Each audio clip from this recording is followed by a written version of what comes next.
Control. Your on-air automotive magazine with co-hosts Fred Staab and Les Jackson. Everything you need to know about new and used cars. Industry news. We'll fix or repair your car on the air. Fasten your seatbelts and let us take the wheel. Now, your ride is about to begin. Because you're on Cruise Control. Cruise Control. Cruise Control.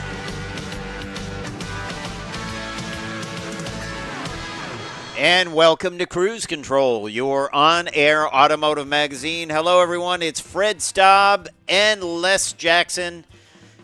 We've stoked up the 3.5-cylinder engine, got it running, and we're going to head out and check out what's going on in the automotive industry. And, you know, Les, even though we're approaching the end of the year, we're not approaching new reveals, the end of new reveals, and what's coming to the U.S. but the Fiat 500E, and it's making a return to the U.S. Will it be a hit here?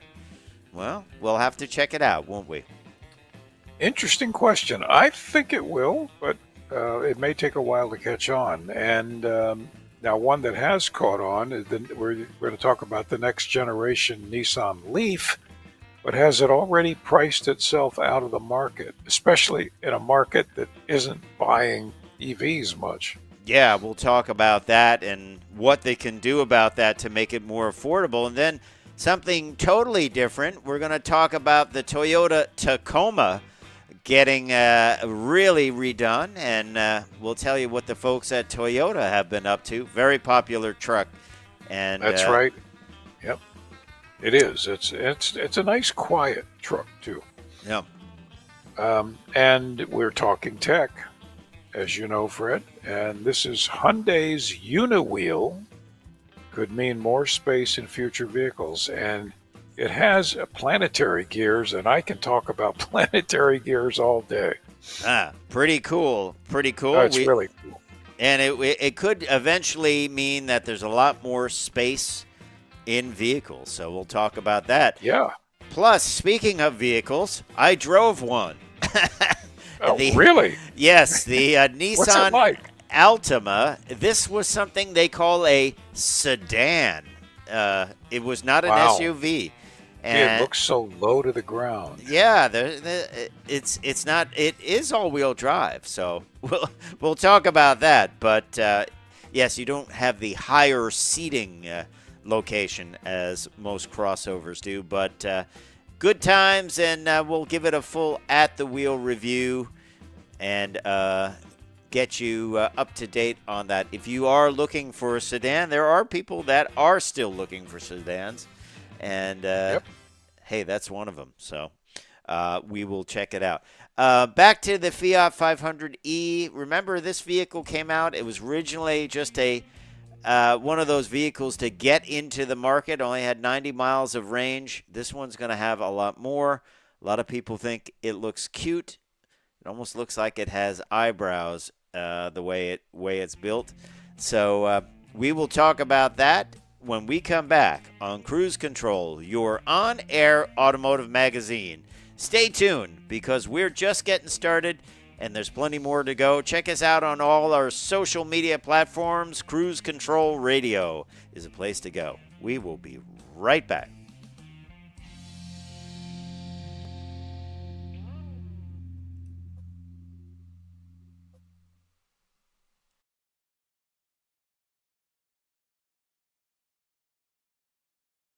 Cruise Control. Welcome back to Cruise Control. Well, listen, Fred, it's time to talk about EVs. All right. And even though the EV sales are down, or at least slow, the Fiat 500E now is being reintroduced here, and it's very cute. I think it's compelling to me. Yeah. It's got a little longer range than the previous one, which was less than 90 miles or less than 100 miles. Yeah, this one's 149. 149. Yes. And its price, of course, is at the very low end of EV prices, which can get way, way, way up there.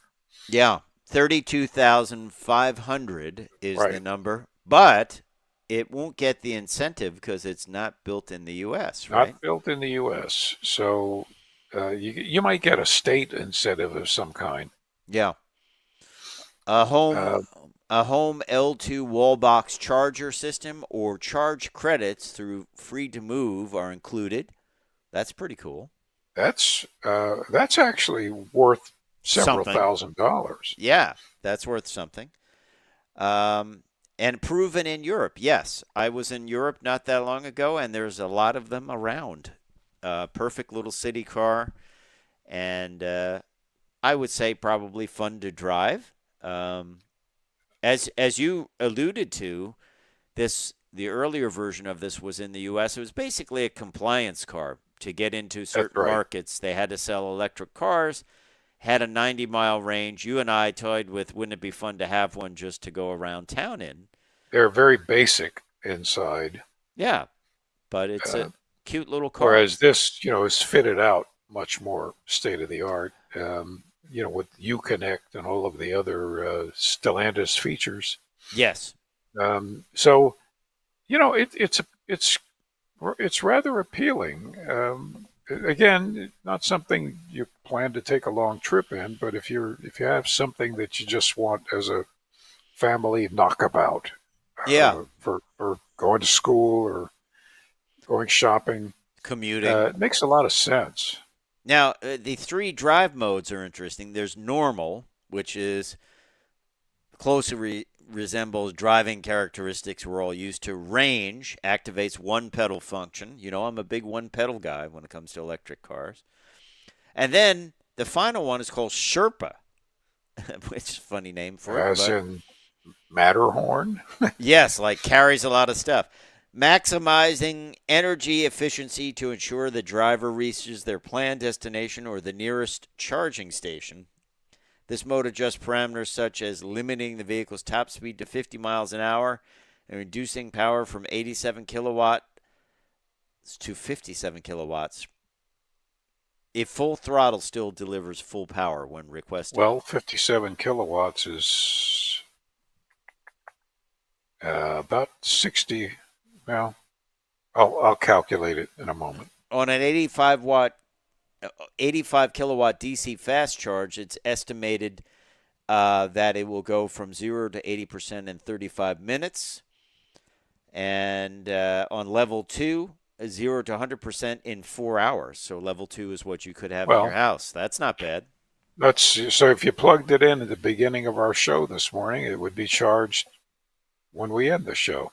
Well, 2 hours, it would be halfway there on a level 2. Yeah. But true. Right. Yeah, but it has all the features such as automatic emergency braking, pedestrian alert, lane keeping assist, all those goodies. It's just over 3,000 pounds, making it the lightest battery electric vehicle in the segment. As you mentioned, it's got Uconnect 5, so you've got wireless Android Auto and Apple CarPlay and smartphone charging. I think it's pretty cool. They're using something called Product Drop as part of its innovative marketing plan. Fiat is the first automotive brand to incorporate product drop strategy to create buzz and cultivate customer loyalty. Like when they call it dropping a album or a CD, right. Not a CD, a song.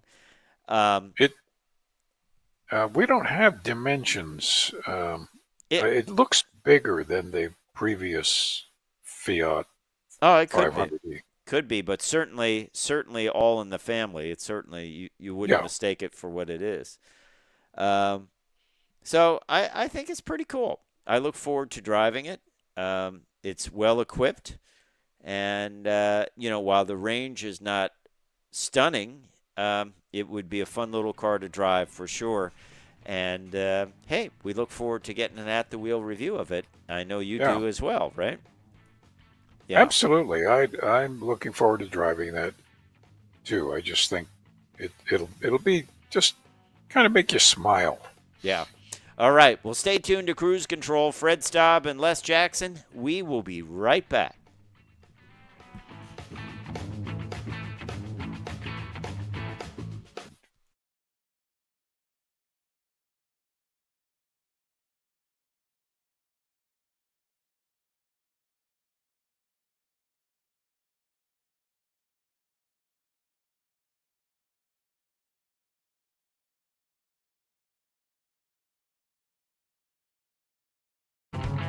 Cruise Control. And welcome back to Cruise Control. Fred, we're still on electric vehicles. We certainly are, and Uh, this one relates Nissan, to the other one that we were just it talking about. does. It does. The Nissan Leaf, which has been here for quite a long time. Yeah, It's well liked. I went on the reveal for that, and it was. I think it may have been the first fully electric vehicle I drove, and I thought it was pretty good. That might be right. I think it might be the first one I drove. Yeah, 2013. Well, no, the GM EV1. Yeah, well, yeah, that's that was true. Cool. And I did drive some real prototype ones early on before that, but the first production vehicle, mass market production vehicle, back in 2013. That's when it came out. Right. We went down to Tennessee to drive it and took it out on the Tennessee roads, and I thought it was pretty nice. I didn't quite like the styling, but the car itself was okay. No, it's good, and it's reliable. Yeah. And it's has a base price of $28,140, which is quite affordable. But here's the thing on the next gen, and it certainly needs an update because it goes back to 2013. Mileage is not huge, and it's gonna get a complete overhaul in 2025.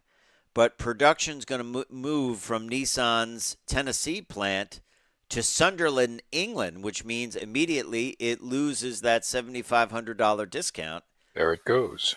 So what does that mean for the price? I mean, people, if you've been buying that vehicle and you got that discount, now, the thing is $32,000, $33,000, $34,000, $35,000.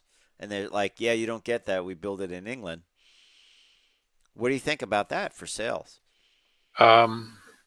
There's no way they'll be able to sell it without raising the price to that level, which means it better be pretty exciting in all of its features. Yep. Something that people will want. Well, it's going to be built on the CMF EV platform. That's the same one used as the Area, Nissan's bigger but still compact crossover EV. It'll be interesting because this is going to go up against the Bolt, and the Bolt is coming back in 2025, and it's going to be built in the same plant in the U.S., so that is going to be the cost leader, I think. Yeah, it will. So how will this compete against that? Same thing with the EV, with the 500 EV, 500E. Great little car, fun, cute, decent range. Not as much as the current Bolt, but if you can get the Bolt cheaper, that would be my buy. That's right. It's all about dollars per mile. Yeah. So once again, these I think are the vehicles that will lead people to try an EV, maybe as a second car, maybe as a commuter car. I just don't think they're ready to drop $80,000-$90,000 for a big car, so a big electric car. So just my take on it, but if you have a different take, drop it in the comments. We'd like to hear from you. We're always getting great comments. And would you still buy the Nissan Leaf if you didn't get that $7,500 discount because it is now built in England? And also, that's going to increase the cost of it, too. They got to ship it here, so. That's true. Probably the same amount, though. Probably the $1,200 shipping charge. Interesting. While we're on electric cars, America's first wireless charging road opens in Detroit. A quarter-mile-long section stretches down 14th Street, and it's the first of its kind.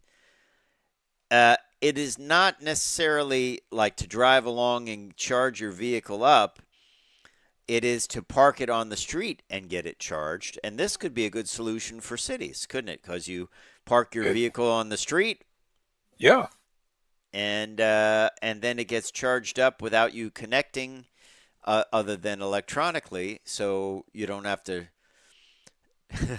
open up the power on the bottom of a light pole. I've seen people do that before, and you just park there and it will charge it up. What do you think? I think that could be. Oh, definitely the future.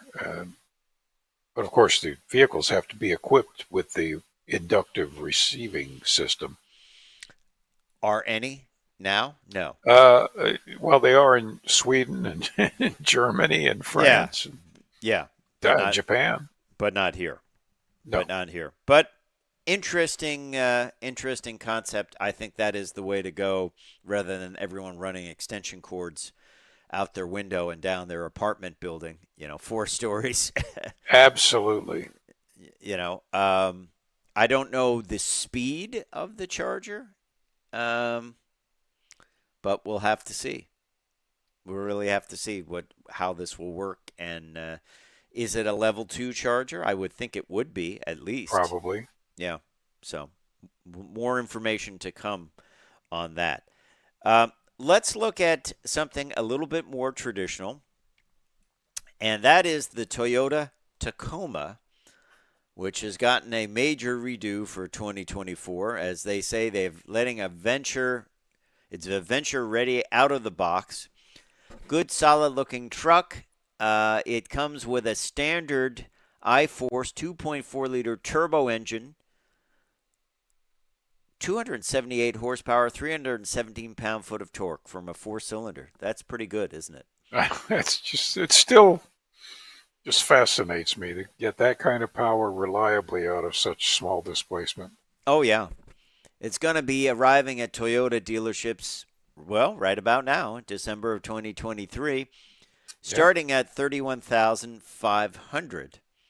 That's the cheapest full-size truck price I've seen in months and months. And it's actually considered a midsize, but it's kind of dominated that segment for a Sure long looks time. like yeah. So, designed in California by Toyota's Calty Design Research Center in Newport Beach, California. I think they've done a great job with it. They put a lot of detail into the sides. I love the styling cues on the side. Just not a big flat sided pickup truck. Right. And they say it's overbuilt to perform. I like overbuilt when it comes to. I like that. Their mantra was badass adventure machine. Badass adventure machine. I think they achieved that. Yeah. The truck bed's been improved. The bed volume's been increased 7% to make loading gear even easier.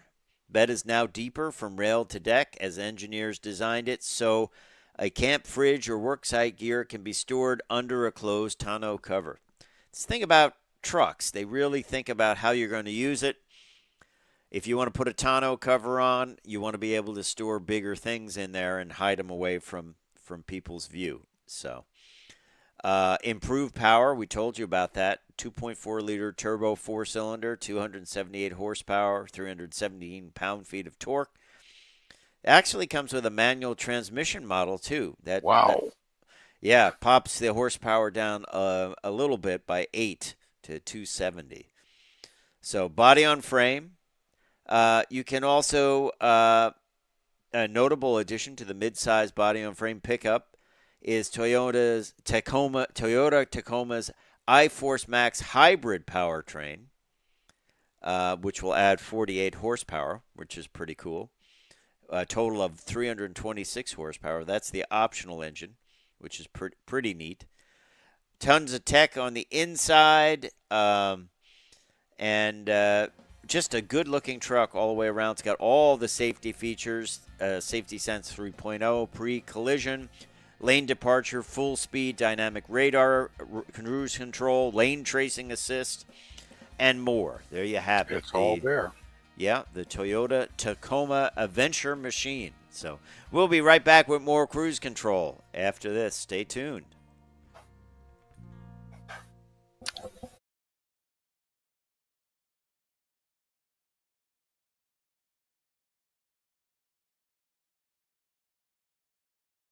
on-air automotive magazine. Fred Staab and Les Jackson.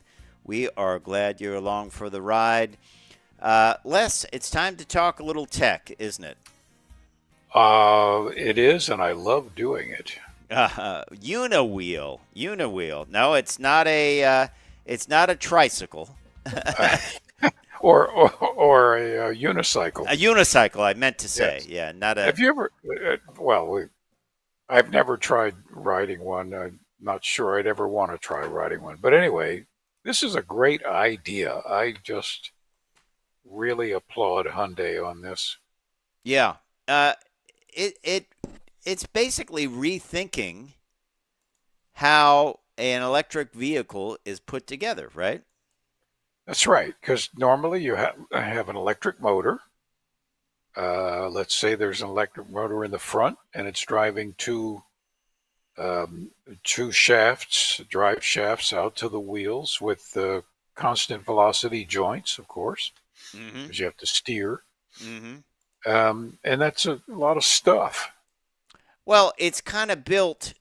Electric cars today are still kind of built like they are a gas-powered car. You know, Right. they have the drive shafts, they have the motor-mounted kind of where the engine would be. Like you and I have said this when we review electric cars.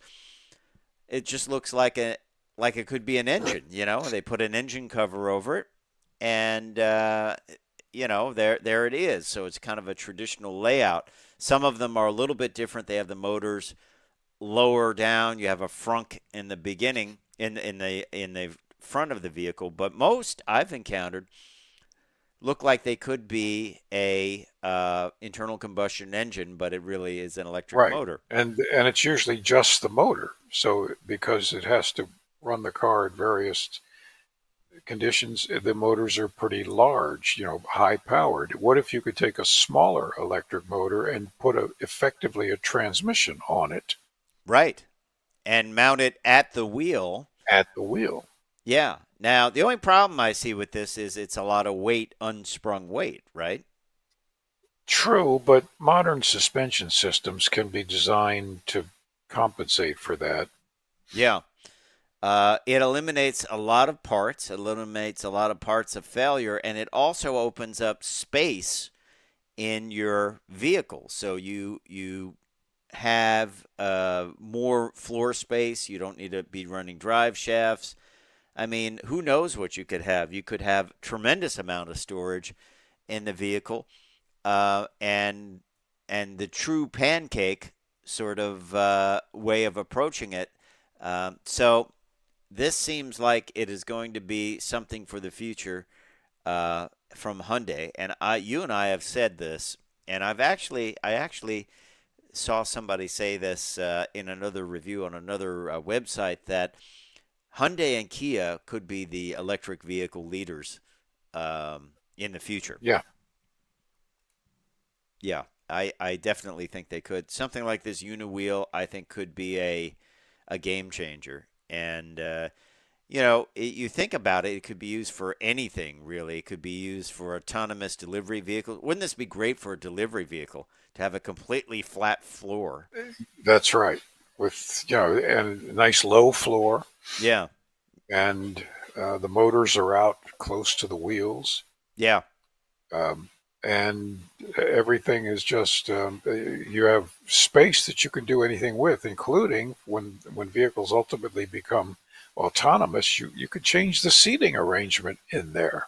Yeah, absolutely. So good tech from the folks over at Hyundai, and I'm sure we'll be seeing this soon. Okay, this is perhaps the weirdest thing I've encountered. So, we get a lot of teaser videos and pictures of vehicles that are upcoming. Honda is going to debut an all-new global EV series at CES, which is coming up very soon in January. And typically they put out, like a teaser that shows like a little bit of the fender or the front headlight or whatever. They kind of put out this teaser that it looks like a piece of metal floating through the air, like a rectangular piece of metal reflecting. That's it.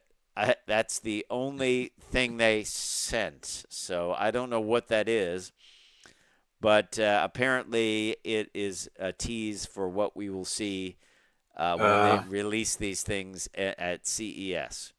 It just seems to be nothing.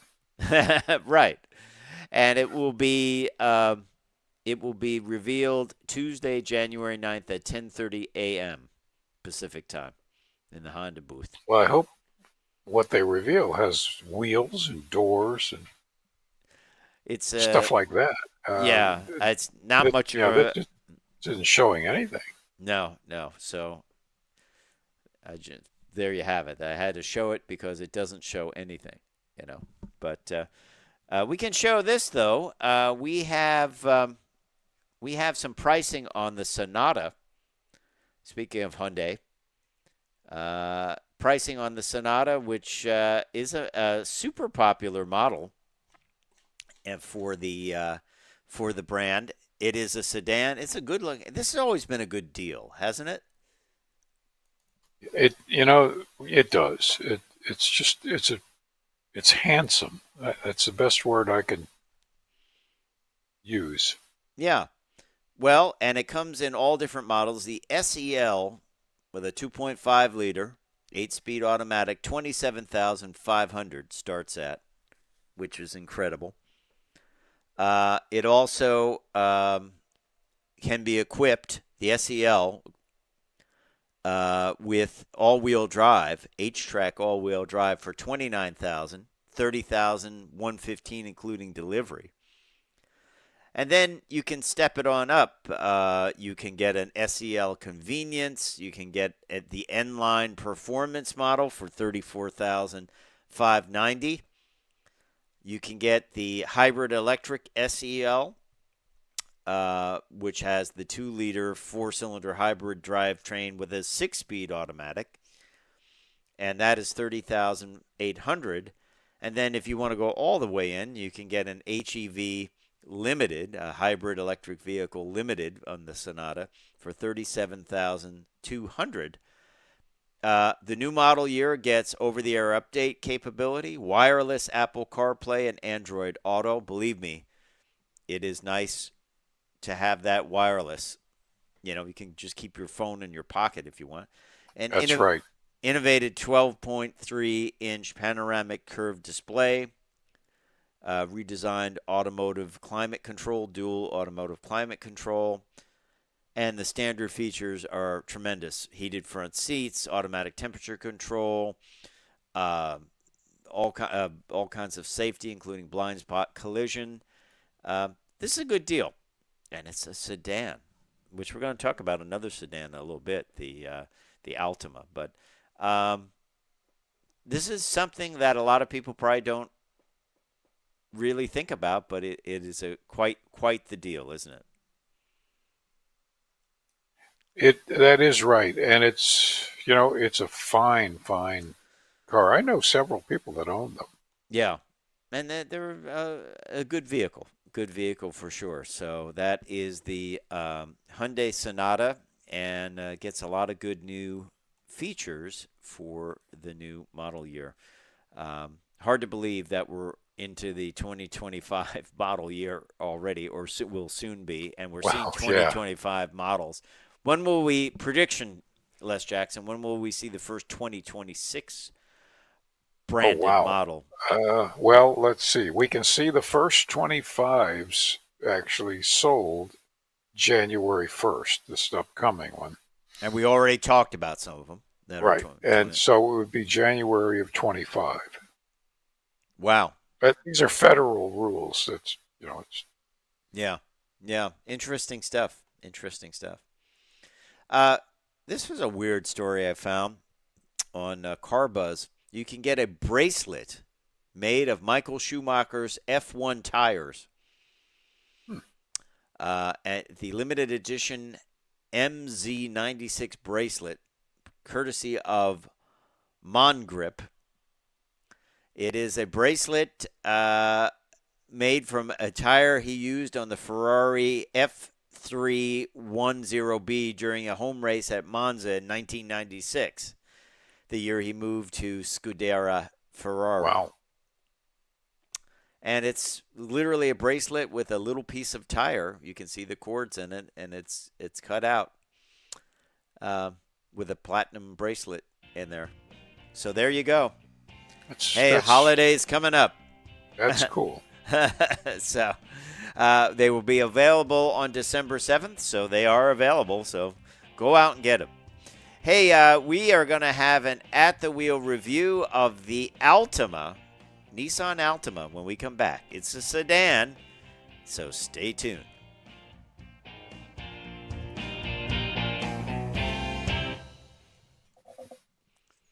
All right. Hang on, I got to pick up the plaything here. Is that what you're calling the cat? Well, no, Why are you guys emptying the trash can? Because that's what we do. Man, you just have to get into everything.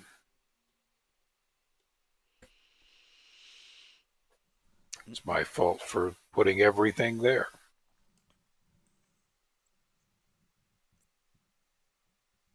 Restart. Going to be a big storm tomorrow, I think. Yeah. I got to take some video of the press car today.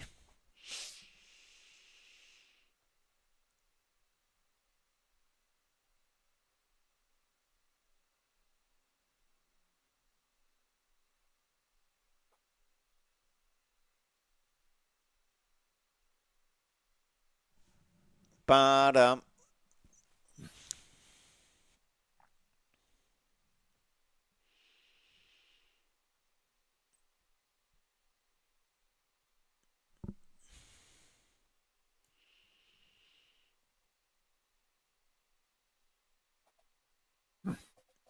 All right, get up, stop it. This is $37,010. Wow. But it comes with 2 front USB connection ports. Oh, well, in that case. You're in. It's all-wheel drive.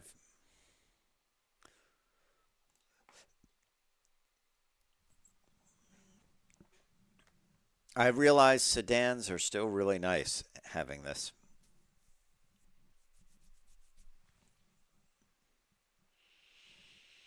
Ba-da-da-da-da-da-da-da.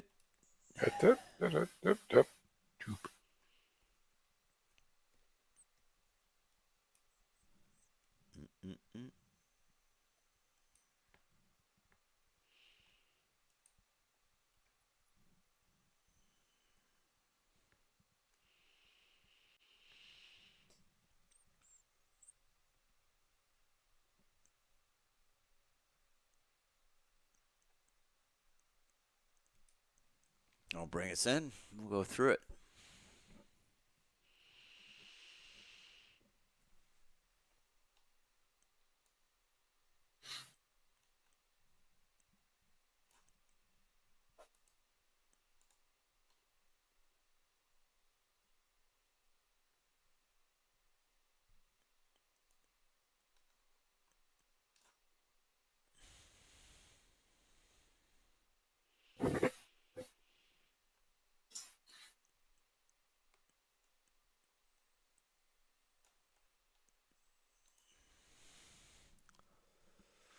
Doot. What do we got? We'll have coming up on. Now we've got about 30 seconds. Yep. Okay.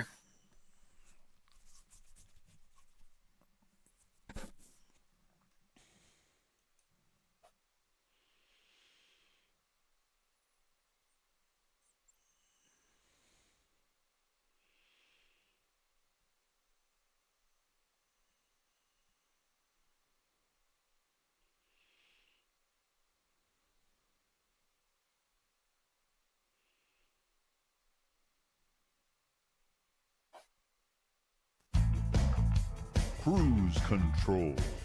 Welcome back to Cruise Control, your on-air automotive magazine. Fred Staab and Les Jackson, we're glad you're here for the ride. It's at the wheel time, Les Jackson, and this time something unique, something you don't see much anymore. It is a sedan. This is the Altima 2.5-liter SL all-wheel drive sedan. There's fair amount of new things for the model year, the 2024 model year. And it is a very enjoyable vehicle. I mean, I really learned that I miss sedans when I had this vehicle to drive because it was just a comfortable car, easy to drive, easy to park, and it has a lot of features, actually. Ours is available with the 182 horsepower engine, which is a 2.5-liter four-cylinder, and it is rated at 188 with the front-wheel drive models. Ours had 182 because it has all-wheel drive, but very fun to drive. You know, it was easy to get on the highway. I just really liked the vehicle, the way it looked. It has that kind of fastback window. On the inside, quality materials all around. We've got some highlights, kind of a beige and black interior, a nice little design in the leather, perforated leather, a flat bottom steering wheel, and just open grain pour wood. It had the display that stands proud, and then even the controls were nice, you know, good feel to them, quality, knurled knobs. It had wireless charging. It had Android Auto and Apple CarPlay, wireless. It had the surround view that is always so good on Nissan vehicles. I believe they were the first one to have it. So that is great. Out back, the seating was great. Even with that sloped down roof, you had still plenty of room to get into the vehicle. In the back, you get heating and air conditioning vents and a couple of USBs, USB-C and a regular USB. Overall, just a nice interior, nice space to spend some time in with quality materials, not overdone, just done up. Of course, you get the spoiler. This was an option on our cars, not an overdone spoiler. Out back, traditional trunk, and look at that. Yep, you get a couple of trunk seat releases that are easy to get to, and you get a compact spare tire. Always like to check that. Like the seat releases, and I like the little hooks that you can hang your grocery bags on to keep them from flying around. Under the hood, well, they went without an engine cover on this vehicle just to save some money. Good engine coupled with a CVT transmission, as is the norm for Nissan. But overall, slick looking. Ours was kind of a root beer color, which was kind of a nice contrast to what we're normally used to with cars. Just a clean looking vehicle. I like the chrome on the C-pillar or the back of the door there, the little kink in the door. And I just kind of was transported back to a different time when we all were not in crossovers or SUVs. And I thought, yeah, it is nice to not sit like way high up in the vehicle, and it is nice to have a vehicle that is just comfortable to drive. It doesn't feel big. Of course, Nissan loads all their vehicles up with a ton of safety, and that includes things like their Safety Shield 360, which is comprised of things like automatic emergency braking with pedestrian detection, rear automatic braking, blind spot warning, rear cross traffic alert, lane departure warning, high beam assist, intelligent forward collision warning, intelligent lane intervention, and intelligent around view monitor, which is great, and easy fill tire alert. When your tire's filled up, it will, I believe, blow the horn. I think that's what it does. So you know you're up to the required amount in that. All their vehicles come with that safety equipment standard or some version of that safety system, and this was just loaded to the top. It's got a 12.3-inch HD color display screen, which was great, very responsive. As I said, it had that great display of all the cameras, wireless Apple CarPlay, Android Auto paired with a charger, which was wonderful to use and easy to use, easy to connect. It has a Wi-Fi hotspot, Alexa Plus built in, and really enjoyed the vehicle a lot. It had an interesting feature on the Sirius XM. If you lost the satellite feed, you could switch over to the hotspot and still keep going. There's about a 30-second delay of the music, but it was a good thing to do if you just were grooving on the tunes and you lost the satellite for some reason, you were in a tunnel. Mileage is quite impressive for this vehicle. So highway 36, city 26, for an aggregate number of 30, which is pretty nice. And as I say, this is the top of the range all-wheel drive model. You can go, I believe you can go a little higher in the range, but the SL is pretty far up there. Mixed opinion. I'm not a fan of the chrome door handles, but I did like kind of the brushed metal look of the badging on the vehicle, and I thought that was good. And as I said, I am a big fan of the interior. Just looks like a quality piece. Overall safety on this vehicle is 5 stars, which is incredible. Final assembly point is Canton, Mississippi. Country of origin for the engine is U.S. and transmission is from Mexico. And so the base retail price of this SL 2.5 all-wheel drive sedan is $33,930. There are options added by the manufacturer, including splash guards for $245, floor mats, trunk mat, and hideaway net, and dual trunk hooks, $245.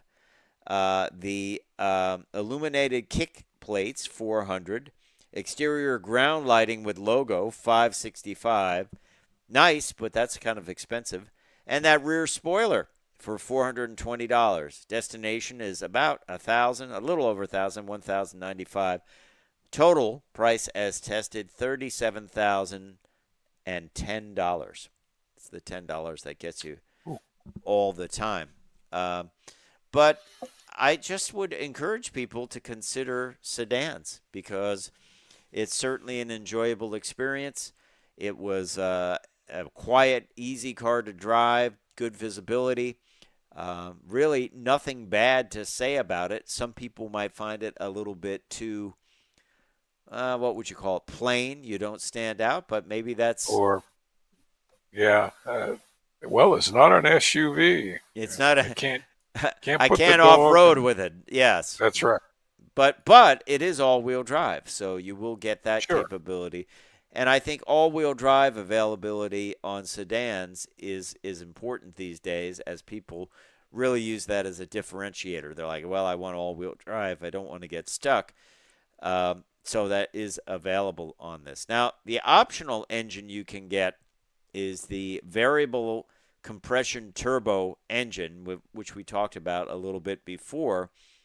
And it has significantly more horsepower. It's a 2-liter, but it has 248 horsepower and 273 pound-feet of torque if you use 93 octane. And that kind of is the replacement for the V6. But I didn't find any problem with the 182 horsepower 2.5 liter. I thought it was just nicely matched to the vehicle. So there you have it. The Nissan Altima SL all-wheel drive. Another at-the-wheel review in the books on Cruise Control. Time for me to say I'm Fred Staab. I'm Les Jackson. We are going to see you down the road. Bye.